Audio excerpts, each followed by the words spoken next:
Hello mga kalanghap, itong recipe na to ang aking paborito, biko recipe ng aking kapatid.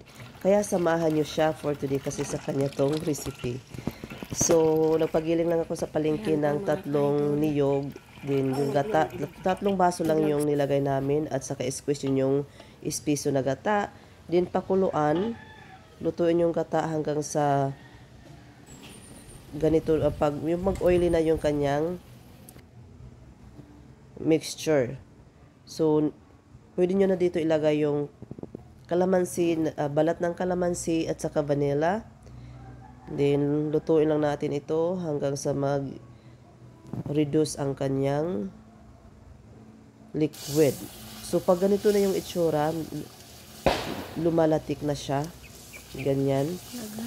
So, nakikita nyo yung parang anong tawag nun, latik. So, pwede nyo itong i-separate.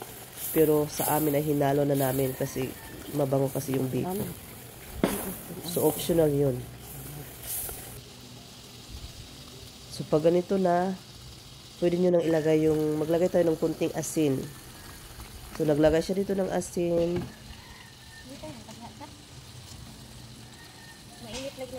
Mainit na mainit kasi sa labas kami nagluto. Yan. So, ang asin naman ay depende yan sa inyo. Tingnan nyo, ang bango nito kung naamoy nyo lang. Para dili mapanos. Pag ganito ang pagluto ng biko, hindi siya madaling mapanis. Hindi siya madaling mapanis or dili siya mapanos. So, yun siya dali mapanos sa mga Bisaya. Din ang kaning iyahang kalamansi skin, lami siya kaunon. Sibutang na nato ang asukal. Sa brown sugar, di-estimate po na niya. So, mga tunga sa kilo.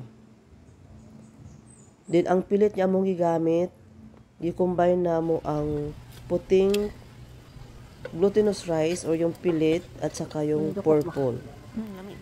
Kunti lang yung, mas maigi kung marami yung puti, kunti lang yung purple para maganda yung kulay. Pero sa amin kasi naparami ang purple, pero masarap pa rin. So, pag ganito na, halo lang ng halo. Pag mahalo mo na siya ng maigi, takpan nyo siya at i-lower ang heat. Then, palamigin and ready to serve. So, tarang! So, ganito na guys. O, tingnan nyo naman. Pinalamig na namin to. Ayan. Ang sarap. So, ito yung laging namimiss ko pag umuwi ako ng Pinas. So, lagi pa ako nagpapaluto sa kanila, sa kapatid ko. Kasi masarap siya magluto. Ito, oh. So, sana nagustuhan nyo to guys. At saka medyo matagalin akong hindi nakapag-upload. Kasi na-busy.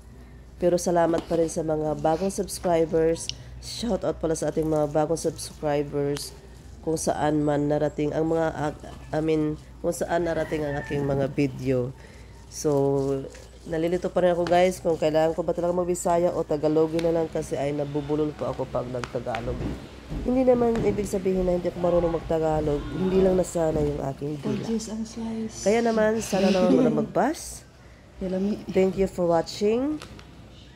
Ito po ang recipe ng aking kapatid na masarap. So, ito po ay biko Bisaya style. So, ganito po kami pag magluto ng biko dito sa amin. So, sana nagustuhan niyo po ang recipe ito. So, alam kong hindi kayo magsasawa pag ito yung hindi kasi ito nakakaumay na biko eh. Masarap sa kape, masarap lalo na pag Pasko. Christmas is coming, kaya naman ihanda nyo na ang inyong mga recipe this coming Christmas. Thank you for watching and I hope to see you next time. Sa mga bagong subscribers, maraming salamat po. At sa mga yung dati kong mga subscribers na bumabalik pa rin na laging nanonood. So thank you for watching. Bye!